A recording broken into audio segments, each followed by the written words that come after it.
Yo, yo, yo, what's up, everybody? Thank you for tuning in to yet again another fantastic indie creator interview. It's your Caper Sarah Cody, and we're keeping it geekly with our returning guest, Michael T. Gonzalez. We're here to break down Epic of Darkness, Issue 2, Adult Horror Anthology, and everything in between. Michael, it's been, last time we had you on was interview 19. This is interview, 354? So how the heck have you been, man? It's been quite some time. Yeah, it's good to see you again. Long time no see. Just chugging along, trying to do my thing, keep things going, and keep this train rolling. So last time we had you on was for Gun Engine 0 Issue 1. Where does Epic of Darkness fall? I know we're on Issue 2 right now, but when did Issue 1 drop? That was last September. I ran that campaign because I had already had a bunch of artwork and stuff ready for it, and I was like, after Gun Engine 0 failed, I was just like, okay, this will be my last sort of attempt to get something done since I already had a bunch of stuff ready for it. I was like, okay, I'll just do it and see. If it fails, then I'm done. But fortunately, it was successful. It funded. And so we're just keeping things going with number 2 now. That is awesome, and congratulations on the success of the second one. I mean, it's kind of like it's just a kick in the gut when something doesn't work out that you really want to. Like, what do you think you did differently with this second Kickstarter, that maybe you didn't do with the first one? To be honest with you, I'm not sure. This is a big problem with like crowdfunding and like indie comics and things. Is like I don't really know what is connecting with people and what's not. I kind of just have to guess and just do whatever I think is right or what I think is good and interesting, put that out there, and then just hope that people respond to it. I don't know. It was I thought Gun Engine 0 was a good concept. I had a lot of artwork to show people. I mean, the one thing was the one obvious thing was that for Gun Engine 0, I needed a lot more funds to be able to make the book. I only had like 6 pages of artwork, so I needed at least like around like $4,000 to be able to make that book. For Epic of Darkness, I wasn't really trying to make all of the funds to get the book done because most of it was already done. I was just trying to get enough to do a print run. So my goal was a lot lower. But even still, the Epic of Darkness #1 campaign, I ended up, with the most funds I've ever gotten, the most backers I've ever gotten. So congratulations, that's awesome. Yeah, thank you. So hopefully I'm just trying to keep building on this, and then maybe we'll go back to trying that Gun Engine 0 again once I have more backers and everything, the more people that know about it. We were talking a little bit backstage too. You're coming a little bit harder this time around with merchandise as well. You got a new shirt. You were showing me a new resin bust as well. Let's go ahead and show some of that off if you don't mind. Sure. Yeah. So this is the shirt. This is the first campaign we didn't have this shirt. I'm going the wrong way. I don't know where it's going. This is the tattoo that's on the character's chest. So we have this one, and it's like a soft style t-shirt, so it's real breathable and soft. It's good for like summer. It's coming up. The other main thing we have is this 3D resin mini bust. The printing, I don't know if this is gonna focus. Ooh. Okay. There we go. Let's get a little bit more clear. All right. Well, you can see it on the campaign. It was like better pictures of it, but yeah. So this will be the first time that I offered anything like this. Never done anything like this before, and I'm actually painting it. I spent like the last 3 months trying to paint all these that's so different cool. versions. I've like even this one I've like painted and stripped it down like 5 or 6 times. So that's why it's a little rough looking, but that's kind of like I finally figured out, what I think is at least an acceptable quality and figured out like the color scheme and how to paint it, what brushes to use, all that kind of stuff. Doing like the emblem on the chest was probably challenging too, right? Like making sure the colors came out just right. Yeah, that was a big thing because I don't know if I can show you like which one I have here. because originally what I don't have the older one, but originally what I wanted to do is, I don't know if you can see it, but it's a fluorescent paint, Mm-hmm. so it glows, and Oh, that's cool. her eyes too. Um, like I said, you can see a better picture on the actual campaign page, but yeah. So originally it was just gonna be black, like black ink for a tattoo, and I painted up a version of it, and I went on some Facebook groups, and I showed people that do painting and stuff like that, and I just get some people's feedback, and I also included a picture or an image of what she looks like in the comic book, and somebody suggested, hey, why don't you use fluorescent paint to make it like glow like she does in the book. And I was thinking, like, I don't know if that's going to be possible, because the way I was doing it is just laying down black primer Mm-hmm. and then just very gently brushing on the skin color over like 3 or 4 layers so it doesn't seep into it, because this is actually cut into the surface of her body. So that was the way I thought it was the best way to do it. So, but to do that, I had already like primed all of them black. So then I had to go back and strip all of the paint on Oh all of them. no. But it's really funny. I would just tell you this. Like, what I did is I got these little Wendy's cups, and I would put it in here, and I put the whatever it is. I can't now remember what the alcohol, whatever that strips the Yeah, yeah. paint off. I had it like this. It was weird because the black primer stayed on, but all of the color for her skin just came off of her body like in one piece. It It almost looked it like an looked actual horror scene, right? Yeah, exactly. And it actually inspired what will be a future story in the 3rd book of Epic of Darkness, because I was looking Oh, at it, I was that's like, oh, that is awesome. creepy as hell. I was like, that's weird. I really like Yeah. how you have the design etched in there too. I'm sure that saves so much like just stress and frustration trying to get it perfect. Yeah. Well, I showed it to the guy I found a guy on Fiverr to do the sculpt, and I had just assumed that that's how you would do it to Mhm. make the tattoo, is just like etch it into the skin, so that later on when I paint it, you do the base and then you go over it. But I've seen others where they actually put the tattoo, for other figures and things that have tattoos on the skin and stuff, where it's raised up off of the skin. And so when they paint it, you just lightly use your brush or whatever Oh yeah, and then it to just make so see. I don't know. This is just the way that he did it, and I thought that was really the only way you could do it, but I'm mind blown by both concepts because I would have probably been the one who would have not thought of either or and would have tried to just do a hand like each one, and that would have just took me years. I mean, it's pretty smart. Like when you see these shortcuts in action and how they actually work and stuff like that. Like the process and making it faster. Yeah. Yeah, it was it's something though that I've always wanted to do. I like painting models and stuff when I was a kid. Because my dad was in the army, so I was a Mhm. army brat. I used to go to the PX and buy like the little kits that had like the fighter jets and stuff like that for real cheap. And they're like $5 or whatever, and get the little Tamiya paints and things like Mhm. that, and try to paint. So it's something like I've always been interested in. And I thought for this campaign, it might be something that was a unique thing, because I'm going to limit it to maybe like 10 for in the beginning, because I don't know how many I can really do of these. It takes a while to paint these. So yeah, I want it to be some kind of like a special sort of unique thing for this campaign. So, what is Epic of Darkness about? I mean, we talked a little bit about it, but I mean, like that character looks badass. We have is that 4 guns on her back?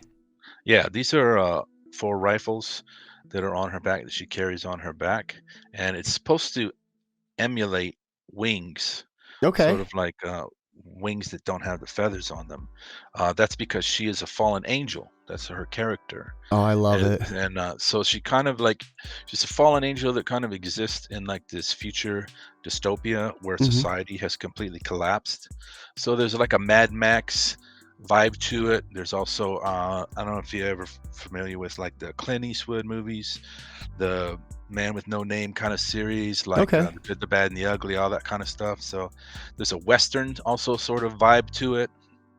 That's kind of what she is. She's just like roaming around, but she really hates humanity. That's the reason why she's a fallen angel, Hmm. as and so she's kind of like stuck in this situation where, she wants to get back into heaven. She has to do good deeds, but she's surrounded by people that disgust her. So she's constantly, there's this like tug of war between salvation and damnation, where it's like she kind of wants to do good, but she's tempted to do kind of bad things. So not necessarily bad things, but like they're the people that the remnants of humanity that are left are kind of like to her like disgusting, so she's kind of compelled to not always be nice to them. Hmm. And so there's that kind of a play with it. And yeah, so this is kind of like a journey for the character. There's not real end in sight. It's an open concept where I just create the character in the world and then kind of explore all kinds of crazy things that could happen. And for me also as a writer, it's kind of a journey too, because I'm not really planning things out Hmm. way ahead of time. I plan things out like maybe 1 or 2 issues ahead. Um, but I'm kind of discovering things along the way as I play with this character and this world. So it's been an interesting ride for this one. So we have J. Michael Miller over on YouTube stopping in to say the line art looks so clean, and Mama Geekly saying, I'm going to love checking out this comic. I love Badass Woman. The illustrations are awesome. Yeah, this is gorgeous. So, I mean, how many stories per book are we looking at so far? The first issue has 6 stories. It's 48 pages, and you can get a copy of the first issue. I overprinted, so don't worry about that. You can get a copy. And issue 2 has 36 pages. It's 4 stories. And so the basic concept is, or the format of the book is like 2000 AD. Hmm. I don't know if you're familiar with that. It's like that's where Judge Dredd was introduced, and that's kind of like their main property. That's like their most famous one.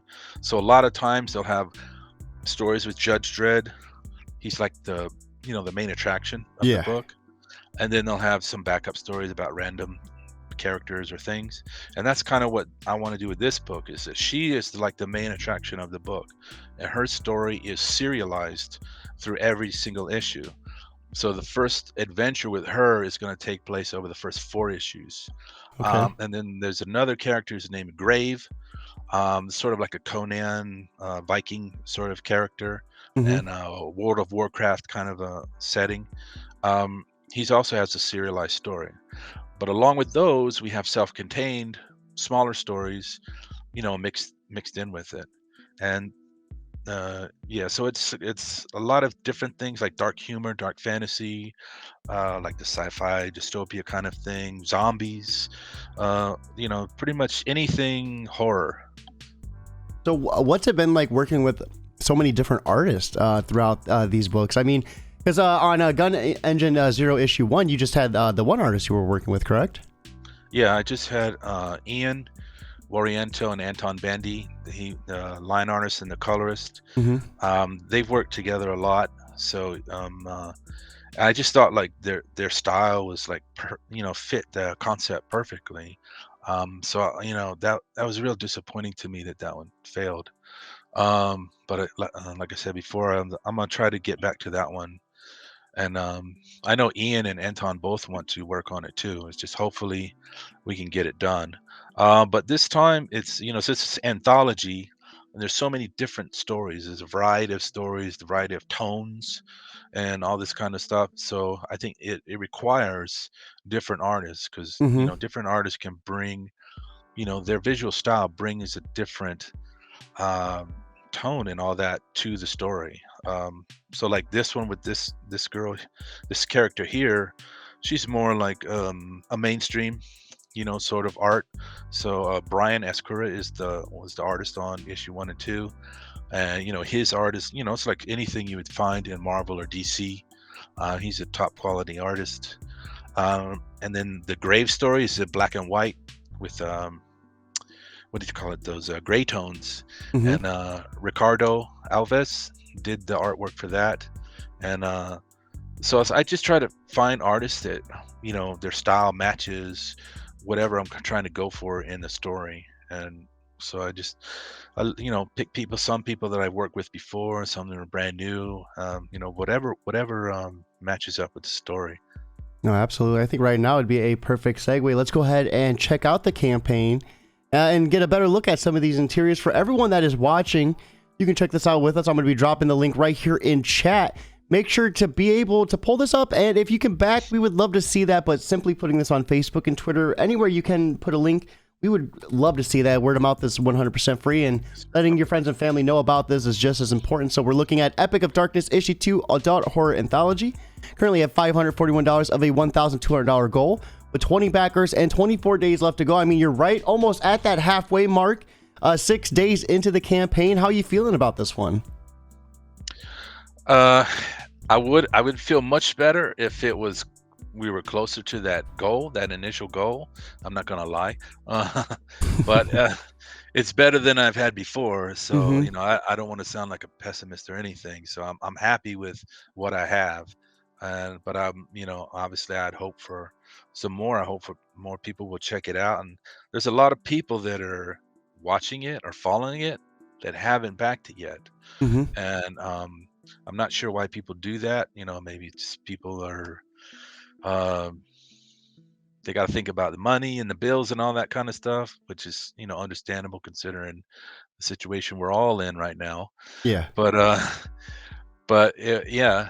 But the problem with that is that, like, when people wait and it doesn't hit its funding goal, then it kind of makes it look like it's not going to be successful, and I think that turns away some people. They see that and they say, oh, this is just going to fail. I don't want to jump in on this. I'm not going to bother. So it's kind of like this self-fulfilling sort of thing, where it's like if people don't back it, then it won't get funded. Yeah. Because it makes it look like it's something that people don't want to get into. But so yeah, I would hope that people would come into it, jump on board, because it is done. It's complete. There's no chance of you not getting it unless we don't fund. The book is done. Everything is done, and it's ready to go. As soon as I even send it to the printer before the campaign ends, if we fund. So to cut down on the waiting time, that's why I did it on the last campaign. I sent it in 2 weeks before I got the money from Kickstarter. Because after a campaign ends, then you got to wait for Kickstarter to actually transfer all the money to your bank account. It used to be 2 weeks, but I think they shortened it now to like 1 week. But I don't even wait for that. It's like if Kickstarter has the money, I'll just send it to the printer and get it printed, so people don't have to wait so long. Because I'm real cognizant of that. I don't want people to wait. I just want people to get the book, and have it so they don't have to wait for it. I think it's awesome that you're so on top of it too. There is often times where campaigns will go. I mean, there's campaigns that I backed before we even interviewed our first time that I'm still waiting on. And that happens. I'm being patient. It's just one of those things. But like the fact that you're just like trying to send it, but like as fast as seemingly possible, that's remarkable. I think that speaks volumes about your work ethic. Yeah, thank you. Yeah, because I have too. I think there's like some things that I backed on Indiegogo like 4 years ago. They still haven't gotten yet.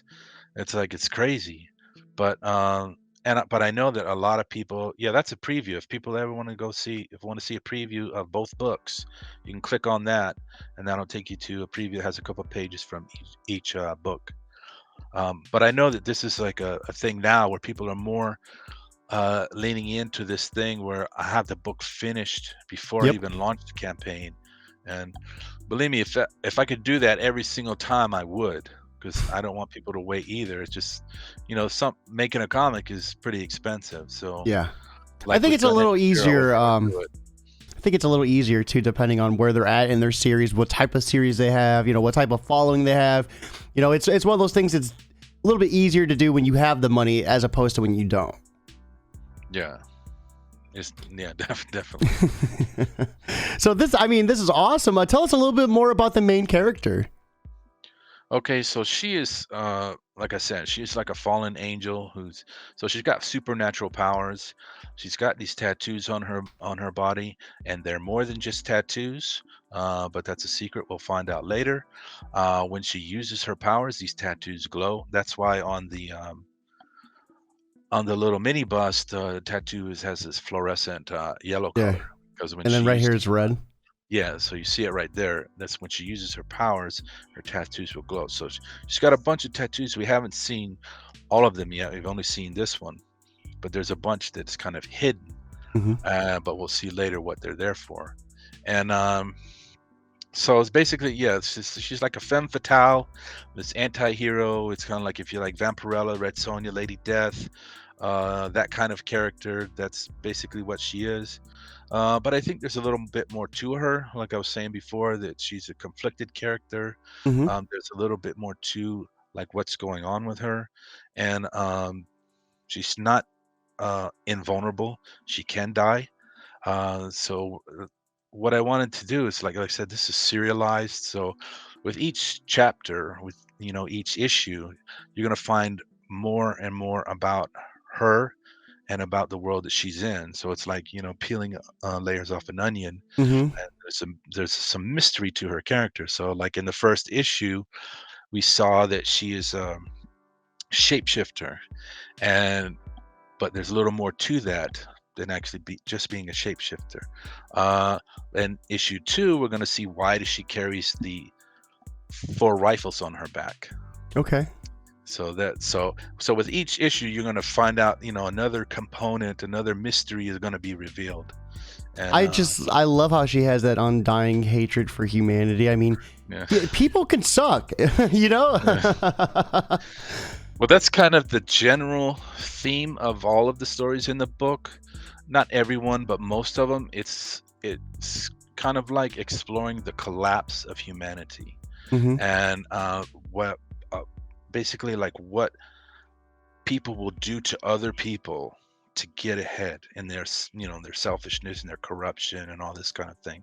So it's really about the downfall of man, and her story really exemplifies that because she's kind of like in the not near future, not far future, but something maybe like 50, 100 years from now. That's when her story takes place. So in her story, like at least in America, everything is gone to shit. Hmm. So we're gonna see all that, but in the other stories too, you'll see this kind of a theme where we talk about how humanity is just falling apart, and it's kind of like the end of days for at least our modern civilization. Because I'm kind of a cynic, and this is kind of like my outlook on things is I don't think we're headed in a very good direction, and all civilizations end at one point. So Wow, this is yeah, like, I love this black and white and where there's color sprinkled in. It's just so visually striking. yeah, thanks. I just did that just because I was looking at it. It was not intended to be this way. When I was doing the lettering, this is Gilliard Goulart. He's the artist Hmm. on this one, and he puts in so much detail, these crazy details that like I was afraid that people would miss some of these things. Like this just hilarious things like an eyeball, being popped out Yeah, across yeah. the page, little things like that. So I thought, well, maybe if and I'm not a professional colorist, I can't really color the whole thing, but maybe if I can just put like little spot colors to highlight, some of these moments and things like that, that maybe that'll work. So in the first page, I tried that, Hmm. and then I think it looks okay. I think it looks all right to to highlight these things. So I just kept doing it, and I tried it. I'm not 100% sure if I'll keep it. So I'm looking for feedback. I mean, you saying that is good. That makes me feel good. It's like, okay, maybe I should keep this. I mean, So, are we gonna see you venture more into a colorist role at some point in the future? I don't think so. He's I like, think here and there's so. all right, but I don't know. Yeah, I can put make bloody guts and stuff like that, but I don't think I could do that the whole thing. Coloring Hmm. is a major art that I don't know if a major skill that I don't know Yeah. if I'll be able to have time to work on. So So leave it to the professionals. let's go over some of these rewards, guys. Once again, right here is a link in both chats. Be sure to check this out with us. Most importantly, if you can back, we'd love to see that. It is New Comic Book Day, so make sure you get a new comic book and make it this one today. If not, put this wherever you can. Word of mouth works just as much. So we have the basic digital bundle, Epic of Darkness issue 2 PDF at $5. We have the Mega Digi bundle at $12. So this is Epic of Darkness issue 2, a JPEG full color, Heaven Sent Not Safe for Work JPEG, and then the Making of Epic of Darkness as well. So yeah, I do that. That's awesome. Yeah. So what I wanted to do is, last time I had like 3 tracks. Like I had digital, I had physical, and then I had digital physical. And I thought, why am I doing this? This is just overcomplicating things. So I simplified it to where there's digital for people that just want digital, and then there's a combo. So people that generally want physical, but you also get the digital stuff with it as well. So that's why I have the combo and then a digital, and I have a catch up. So for anybody who's missed the first issue, the first campaign, you get pretty much everything from the first campaign along with this campaign. And also depends on whatever stretch goals we meet and stuff like that. I like that. I like that. And then the Rainy Road digital bundle as well. So every comic from Rainy Road? Yeah, so we got the other books, the 6-8, which is the horror comic, the supernatural horror comic, Book of Legend, which is kind of like a sort of all ages, like Hero's Journey anthology as well. So that has 9 stories, and it's 52 pages, I think. Neotheric is the graphic novel, 96 pages. It collects the issues 1 through 4 of Neotheric. And we're trying to do issue 5 this summer. I already have the artist, and this Ashcan will be something that will go in for this campaign as a stretch goal. So we'll hopefully, if this campaign, Epic Darkness 2, is successful, then this will go out to people, so they can see that and get ready for the Neotheric issue 5. Okay. And then we have the digital and physical combos here. So you get the basic combo at 12, the mega combo bundle at 30, and then the catch-up bundle at 65 with the Rainy Road combo bundle at 120. So awesome prices for the physical as well. And then we have some international stuff too. So always love to see international bundles. That could be a little bit, tricky though with international shipping. I heard there could be some nightmare experiences with that. Yeah, that's why I never offered international before. It's just really, you could, get your ass handed to you if you're not thinking about that. But I looked into it. I use a pirate ship. They have like this special thing that special discount you can get if you ship international. So I looked into it. If all of this stuff's sent, I think the most shipping would be around like $30. So wow. I sent a shirt to the Netherlands and it cost $30, and it was a shirt. Wow.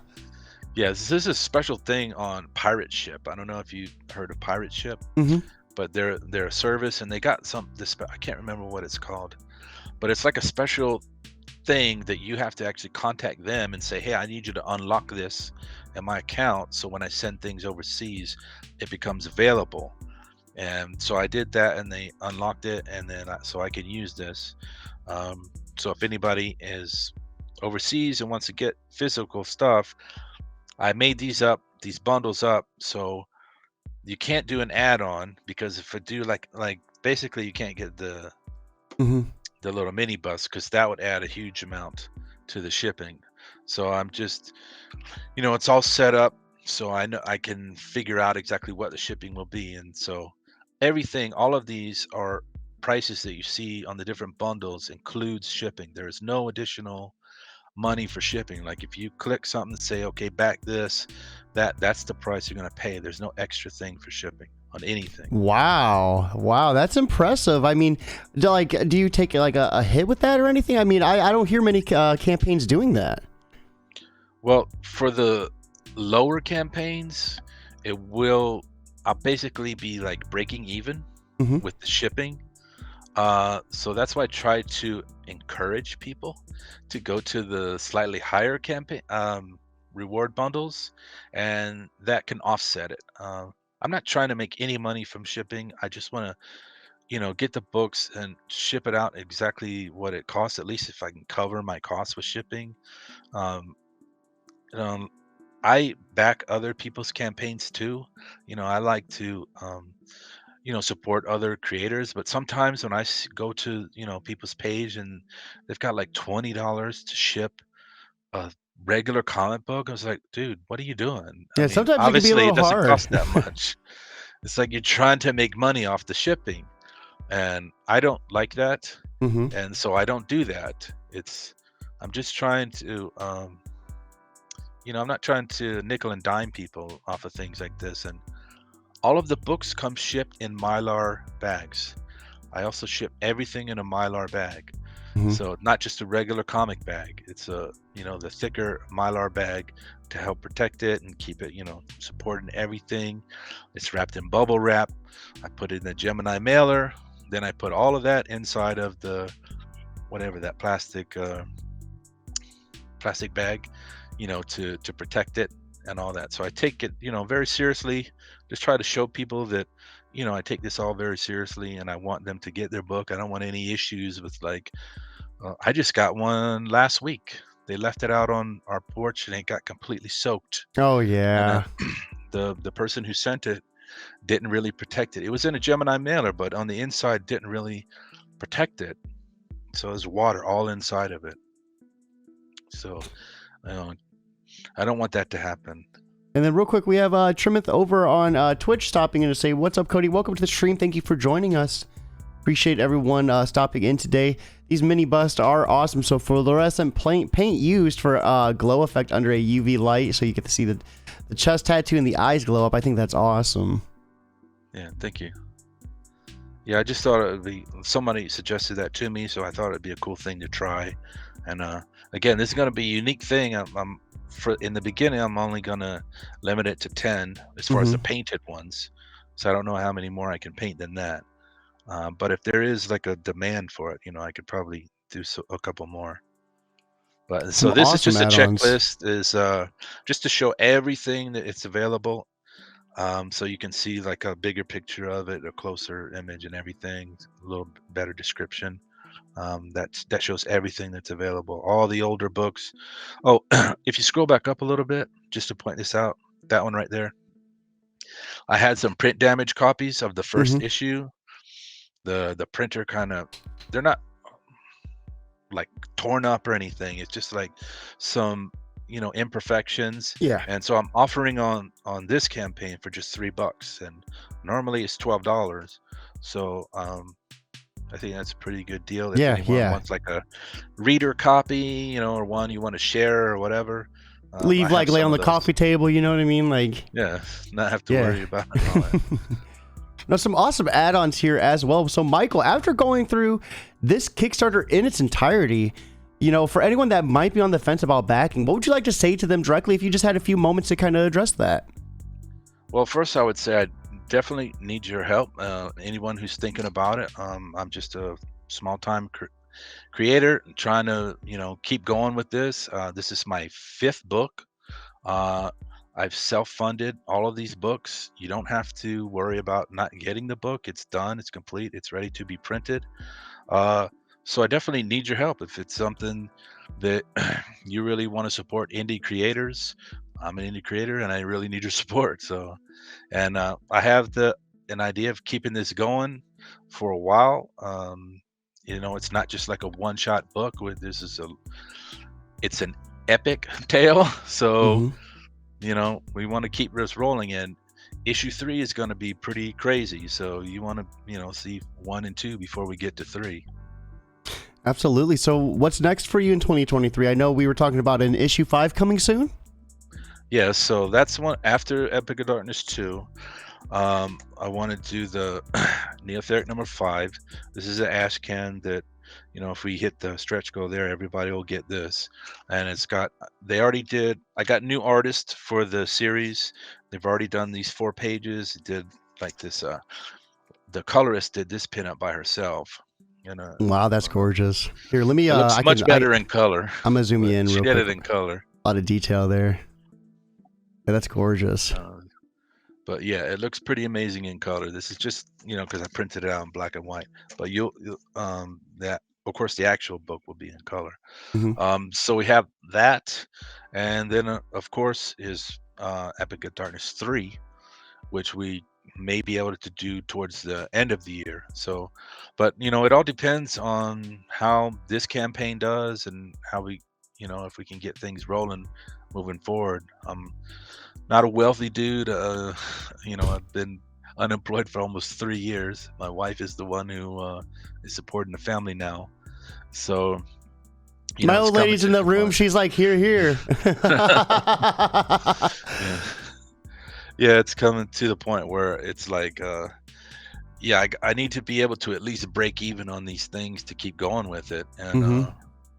I think, I put a lot of effort and work into making these books as good as they can be. I try to find like the best artists that I can afford, but that are top quality. Like I was saying before, it's some, art. This is art you would find in Marvel or DC, maybe even better in some cases. So, yeah, I just really appreciate if people take a look at it and think about supporting it. And I try to offer uh, a cheap reward tier for people that don't have a lot of money to spread around, like Hmm. myself, but want to support things. And then I also offer, a higher tier for people who want to get all this, extra stuff. And I try to offer like very unique things that make it kind of a special campaign.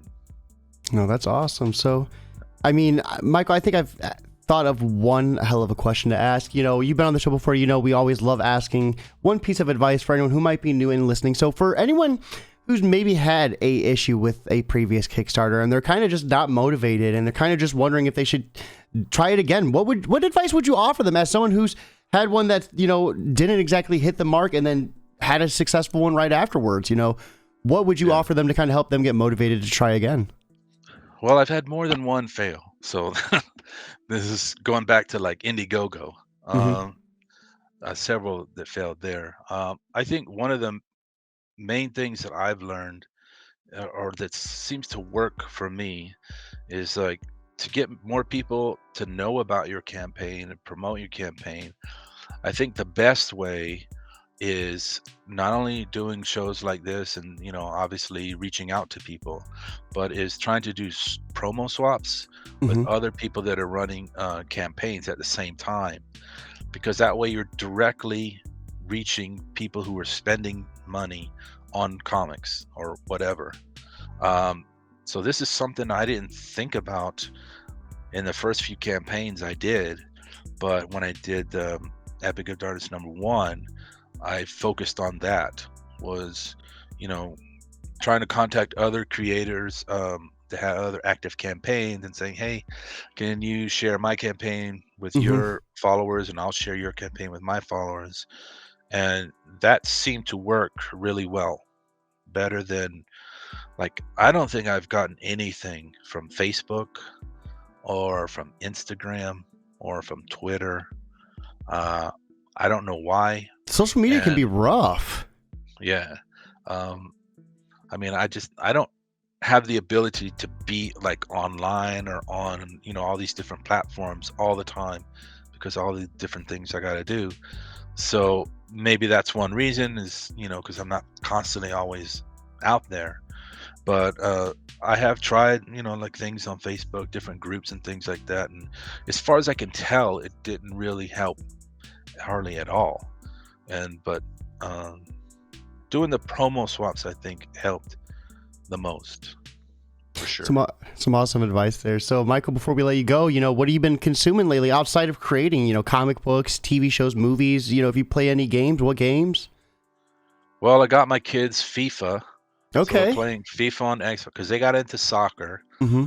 They started soccer this year, so I thought it might be good for them to kind of, playing a game kind of familiarizes you with the actual game. Yeah, yeah. So we've been playing FIFA.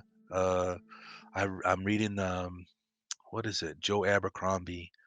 The Blade itself, it's a novel, fiction novel, Mm-hmm. fantasy. That's I'm not so sure about it. And I got for anybody who was into, remember this cartoon Dungeons and Dragons Okay, yeah. from the 80s? That's ID, awesome. yeah, IDW just because they had the movie came out like last month, Mm-hmm. but it's not with the cartoon kids. It's like D&D role playing, the traditional thing that everybody knows. But the kids from the cartoon make like a cameo appearance in the movie. And so I don't know, I always really liked that cartoon. It's one of my favorite cartoons. Even though I wasn't into D&D, I really like that cartoon. Mm-hmm. And then for some reason they're coming out with I think it's a 3-issue miniseries, IDW. Oh, that's So I cool. just thought it's kind of cool for anybody who's maybe was into the cartoon, and maybe, which I think the second issue is supposed to come out soon.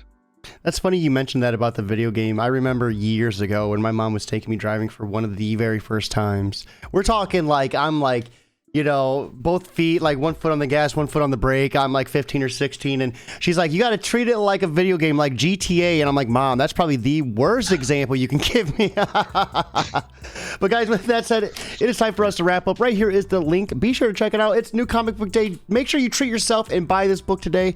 Once again, if you can't, just put it wherever you can. Word of mouth is 100% free. It's time for us to wrap up, though. So have a awesome Wednesday. But most importantly, keep it geekly.